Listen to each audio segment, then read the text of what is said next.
నిరుద్యోగులకు మీకు నమస్కారాలు తెలియజేస్తున్నా. ఈరోజు బషీర్బాగ్ ప్రెస్ క్లబ్ లో ప్రెస్ మీట్ పెట్టడానికి ముఖ్య ఉద్దేశం ఏంది, దీనికి వచ్చినటువంటి గెస్టులకు నిజంగా ధన్యవాదాలు చెప్పాలి. ఆర్జీవీ మీడియా అన్నకు కానీ, సూరన్నకు కానీ, నరేష్ గారు కానీ, రాము కానీ, జగదీష్ అన్న కానీ, నవీన్ కానీ, సురేష్ బాబు అన్న కానీ, సంపత్ అన్న కానీ, మీరందరి సభను సక్సెస్ చేయడానికి వచ్చినందుకు ఎస్పెషల్ గా నిరుద్యోగులు నియంత్రణను గద్దెదించిన నిరుద్యోగులు ఇలా బషీర్బాగ్ ప్రెస్ క్లబ్ లో అడుగుపెట్టి రేవంత్ రెడ్డి గవర్నమెంట్ లో కూడా అన్యాయాలు జరిగితే వదిలిపెట్టాం, వాడు పోతే వీడు, వీడు పోతే వాడు ఎవడొచ్చినా వదిలిపెట్టామని చెప్పి బషీర్బాగ్ ప్రెస్ క్లబ్ లోకి వచ్చిన నిరుద్యోగులు అందరూ కూడా నిరుద్యోగులు కాదు, వీళ్ళు యుద్ధ వీరులు, నియంత్రణ గద్దెదించిన యుద్ధ వీరులకు సలాం కొడుతూ మీరు ఒక ఆడ ఉంటా ఈడ ఉంటా తెలుగు భాష లెక్క గోన గన్నారెడ్డి లెక్క తెలంగాణ నిరుద్యోగులు అట్లా ఉండాలి. అది వికారాబాద్ కావచ్చు, నిజామాబాద్ కావచ్చు, ఎక్కడైనా మీరు ఒక ఠాగూర్ సినిమాలో పసిగట్టినట్టు నిజాయితీ పనులు పనిచేయకపోతే ఈ సమాజాన్ని సర్వనాశనం చేస్తారని మీకు తెలియజేస్తూ, తెలంగాణలో మళ్ళీ అడ్డదారులు బ్యాక్లాగ్ ఉద్యోగాల భర్తీ ప్రయత్నం, మరీ ముఖ్యంగా వికారాబాద్ లో బ్యాక్లాగ్ అక్రమాలపై సంచలన ప్రెస్ మీట్ పెట్టినాం. ఇప్పుడు మళ్ళీ ఎందుకు పెట్టినాం? 2 నెలల క్రితం సోమాజిగూడ ప్రెస్ క్లబ్ లో తెలంగాణ మొత్తంలో కూడా మున్సిపల్ శాఖలో, రెవెన్యూ శాఖలో, ఇరిగేషన్ శాఖలో బ్యాక్లాగ్ ఉద్యోగాలు అమ్ముకుంటున్నారు. అంటే బ్యాక్లాగ్ ఉద్యోగాలు ఎవరి ఉంటాయి? ఎస్సీలై, ఎస్టీలై, విజువల్ హ్యాండిక్యాప్డ్, ఫిజికల్ హ్యాండిక్యాప్డ్, లేదా ఉమెన్సీ, వీళ్ళ జాబులను కూడా బీసీలై ఈ జాబులు 10 లక్షలకు 15 లక్షలకు అమ్ముకుంటారని 2 నెలల కిందట మేము ప్రెస్ మీట్ పెడితే ఇక్కడ ఉన్న వాళ్ళందరూ సపోర్ట్ తో పెడితే భయపడ్డారు. అవినీతి అధికారుల గుండెల్లో రైళ్లు పరిగెట్టి భయపడి 2 నెలల నుంచి విరమించుకొని మళ్ళీ నామమాత్రంగా ప్రభుత్వం దృష్టికి మేము తీసుకెళ్ళినాం. ప్రభుత్వం వాళ్ళకి వార్నింగ్ ఇచ్చినట్టుంది, ఆగిర్రు 2 నెలల తర్వాత. ఇప్పుడు మళ్ళీ అందరూ సైలెంట్ అయ్యారు. మేము విచ్చలవిడిగా రెచ్చిపోవచ్చు అని చెప్పేసి మళ్ళీ అడ్డదారిలో బ్యాక్లాగ్ ఉద్యోగాలు నియమించడానికి పెద్ద మొత్తంలో భర్తీ చేయడానికి పెద్ద మొత్తంలో వీళ్ళు చేస్తున్నట్టు మాకు సమాచారం అందుతుంది. వీళ్ళు ఈ అడ్డదారిలో భర్తీని వెంటనే విరమించుకోకపోతే ఎంతటి పోరాటానికైనా తెలంగాణ నిరుద్యోగ రక్షణ చేసి ఛత్రపతి శివాజీ, సుభాష్ చంద్రబోస్ ను ఆదర్శంగా తీసుకొని పోరాటం చేస్తుందని తెలియజేస్తున్నాం. అదే విధంగా వికారాబాద్ జిల్లాలో దొడ్డిదారిలో, వికారాబాద్ జిల్లా అంటే మనకు గుర్తుకొచ్చేది, ఎంతటి వాళ్ళకైనా క్షయవ్యాధి వస్తే అక్కడ చెట్లు మూలికల ద్వారా మనకు అనంతగిరి కొండలు ఉంటాయి, లోయలు ఉంటాయి. వికారాబాద్ కు 4-5 కిలోమీటర్ల దూరంలోనే అక్కడ మంచి ప్రకృతి ఉంటుంది, చెట్లు ఉంటాయి. అనంతగిరి కొండలకి నీళ్లు తాగి గాలి పీల్చుకున్న మూసీ నది పుట్టింది కూడా వికారాబాద్ అనంతగిరి కొండల్లో. అంతటి స్వచ్ఛమైన ప్లేస్ లో కూడా మున్సిపల్ శాఖలో, ఇరిగేషన్ శాఖలో, రెవెన్యూ శాఖలో, మిగతా ప్రభుత్వ ఉద్యోగాలలో జాబులన్నింటినీ బ్యాక్లాగ్ ద్వారా అడ్డతోళ్ళ ఒక్కొక్కడికి 10 లక్షలు 15 లక్షలు తీసుకొని నియమిస్తుంటే అంత పుణ్యక్షేత్రం లాంటి వికారాబాద్ జిల్లాలో కూడా ఇట్లా జరగడాన్ని మేము జీర్ణించుకోలేకపోతున్నాం. ఈ డేటాను మొత్తం సేకరిస్తున్నాం. ఇందులో ప్రధానంగా 3 ఇన్వాల్వ్ అయ్యారు: ప్రభుత్వ అధికారులు, మధ్యవర్తులు, అడ్డదారులు జాబులు కొనాలనుకునే అభ్యర్థులు. ఈ 3 యొక్క డేటాను మొత్తం మేము పిఎంఆర్ టీవీ నుంచి, ఆర్జీవీ మీడియా నుంచి, సూరన్న మీడియా నుంచి, మిగతా సోషల్ మీడియా అన్నింటినీ హెల్ప్ తీసుకొని తెలుగు పబ్లిక్ మీడియా నరేష్ది, అదేవిధంగా ప్రజా చైతన్య వేదిక జగదీష్ అన్న, మేమందరం ఇప్పుడు వచ్చిన ఉస్మాన్ యూనివర్సిటీ అంబేద్కర్ లైబ్రరీలో చదువుకునే నిరుద్యోగులు అందరం కూడా మీ డేటా స్వీకరిస్తున్నాం. దయచేసి చెప్తున్నాం, మళ్ళొక్కసారి చెప్పించుకోకండి. మళ్ళీ చెప్పలేము, ఇక డైరెక్ట్ వస్తాం.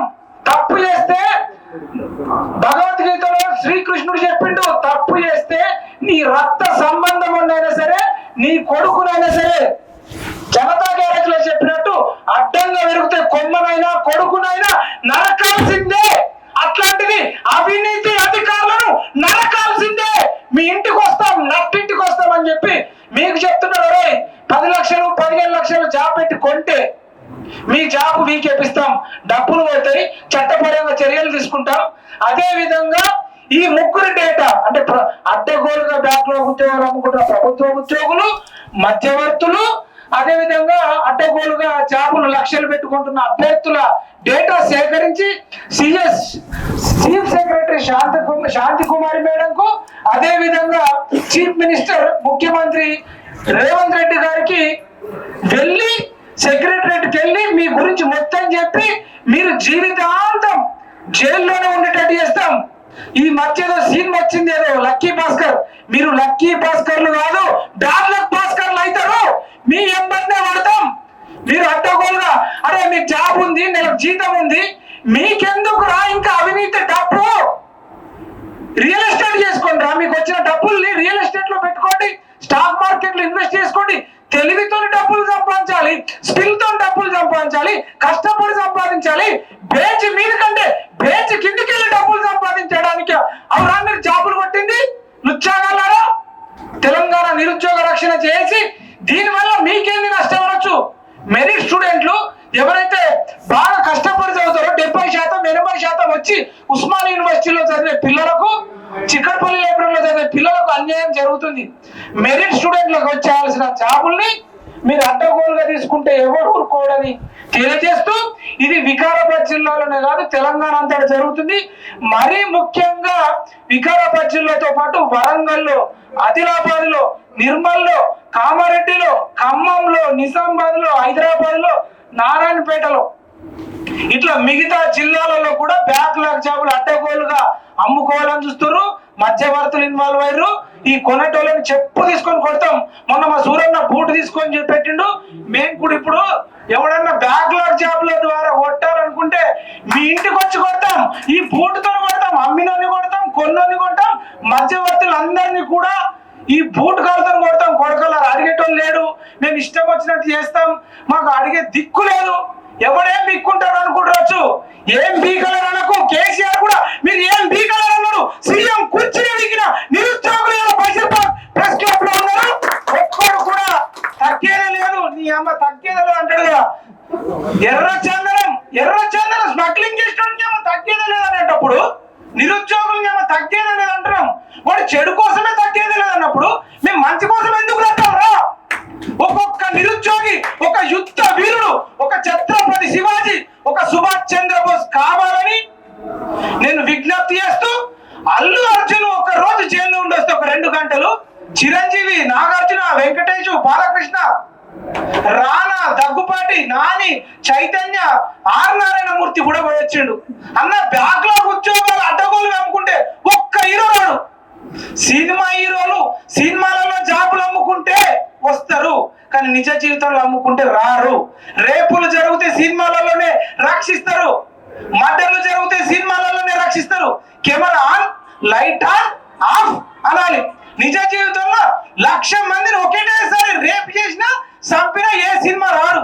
అట్లాంటి సినిమా హీరోల కోసం సంజయ్ థియేటర్కి వెళ్ళి చచ్చిపోతున్నారు. వాళ్ళు సినిమా హీరోలు కాదయ్యా, నిజ జీవితంలో విలన్లు. థమ్స్అప్ రాగండి అంటారు అల్లు అర్జున్, వాడు థమ్స్అప్ రాగాడు. కావాలంటే ఫ్రిడ్జ్కి వెళ్ళి చెక్ చేయండి. వాళ్ళ కూతురు తాగదు, వాళ్ళ కొడుకు తాగడు, అల్లు అర్జున్ భార్య తాగదు. మనం థమ్స్అప్ తాగి రోగాలు తెచ్చుకోవాలి, వాళ్ళేమో కోట్లు సంపాదించుకుంటారు. వాళ్ళని మీరు అభిమానిస్తారు. మీకోసం తెలంగాణ నిరుద్యోగ రక్షణ చేసి పెట్టి బ్యాక్లాగ్ ఉద్యోగాలు అమ్ముకుంటున్నారు. దీని మీద కొట్లాడదాం రండి అంటే బతిలాడంగా కొందరు వస్తారు. మీలాంటి గొప్ప వాళ్ళు ఇంకొందరు రారు. సంజయ్ థియేటర్ కాడికి ఎవడు విలువకపోయినా సరే తగ్గేది లేదు. పుష్ప, ఎర్రచందనం, స్మగ్లింగ్ ఇదనికి పోతున్నారు. ఏంటండి యువత ఇట్లా ఉన్నారు కాబట్టి ఈ అవినీతి అధికారులు రెచ్చిపోతున్నారు. బోయిన్పల్లి వినోద్ కుమార్ మాజీ ఎంపీ, మరి వాళ్ళ అన్న కూతురు సరితారామట ఇంట్లో కూర్చుని నెలకు 1,50,000 ఇచ్చిర్రు. అట్లా 2 సంవత్సరాలు ఇచ్చిర్రు అయ్యా. నెలకు 1,50,000 అంటే ఏం పని చేయలే, ఇంట్లోనే కూర్చున్నది. రేవంత్ రెడ్డి అధికారంలోకి వచ్చినాక పోతే నువ్వెవరమ్మా అని అందరూ secretary shock. AE assistant engineering జెన్కోలు కొట్టింది. నెలకు 1,50,000 అంటే 10 నెలలకు 15 లక్షలు, 20 నెలలకు 30 లక్షలు, దాదాపు 36 లక్షలు ఆమె కొట్టుకపోయిందయ్యా. మీ డబ్బులు మన డబ్బులు పోరాడితే పోయేదేమి లేదు. బానిస సంఖ్యలు తప్ప పోరాడమా బ్యాక్లాగ్ ఉద్యోగాలు అమ్మేటోళ్ళ భరతం అమ్మేటోడిది కొనేటోడిది మధ్యవర్తులదని తెలియజేస్తూ ఈ వీడియోను ఎక్కువ మందికి షేర్ చేయాలి. సమయం తక్కువ ఉంది, ఆయన అన్నది మాకు ఇంతవరకు సమయం ఇచ్చినందుకు ధన్యవాదాలు తెలియజేస్తూ, లాస్ట్ ఒక 2 నిమిషాలు ఇవ్వండి అని తెలియజేస్తూ మేము స్లోగన్స్ ఇచ్చుకుంటాం. ఈ వీడియోని ఎక్కువ మందికి షేర్ చేయాలని కోరుకుంటూ, ఎవడైతే జాబులు అమ్ముకోవాలని చూస్తే మీ ఇంటికి వస్తాం, నట్టింటికి వస్తాం, మరీ ముఖ్యంగా కొనేటోడి ఇంటికి వస్తాం.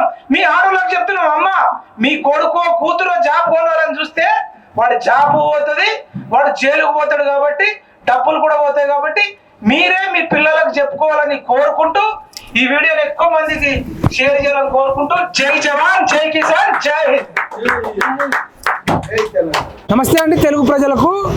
ఈరోజు ఎక్కడ చూసినా అవినీతి పేరుకపోయింది. ఈ అవినీతిని అంతమొందించడం కోసం మరీ ముఖ్యంగా తెలంగాణలో బ్యాక్లాగ్ ఉద్యోగాలు అడ్డదారులు అమ్ముకునే దాని మీద ఈ అవినీతి గుండెల్లో పరిగెట్టడానికి తెలంగాణ నిరుద్యోగ రక్షణ చేసి పనిచేస్తుంది. దానికి మేము ఒక కంకణం కట్టుకొని ఒక ప్రమాణం చేస్తున్నాం. ఇప్పుడు ఈ ప్రమాణాన్ని మన వాళ్ళందరూ చెప్పాల్సిందిగా కోరుకుంటూ, తెలంగాణ నిరుద్యోగులమైన మేము ఎక్కడ అన్యాయం జరిగినా అవినీతి జరిగినా కొట్లాడతామని మరీ ముఖ్యంగా తెలంగాణలో అడ్డదారిలో బ్యాక్లాగ్ ఉద్యోగాలు అమ్ముకుంటున్న అధికారుల లిస్టు తీస్తాం, మధ్యవర్తుల లిస్టు తీస్తాం, జాబులు కొనాలనుకునే వాళ్ళ డేటా కూడా సేకరించి సిఎస్ మేడం కు సీఎం రేవంత్ రెడ్డికి దృష్టికి తీసుకెళ్తామని ప్రభుత్వ పరంగా చర్యలు తీసుకుంటామని చట్టపరంగా చర్యలు తీసుకుంటామని ఈ బషీర్బాగ్ ప్రెస్ క్లబ్ సాక్షిగా ప్రమాణం చేస్తున్నాం. జై తెలంగాణ, జై జవాన్, జై జవాన్, జై కిసాన్, జై హింద్.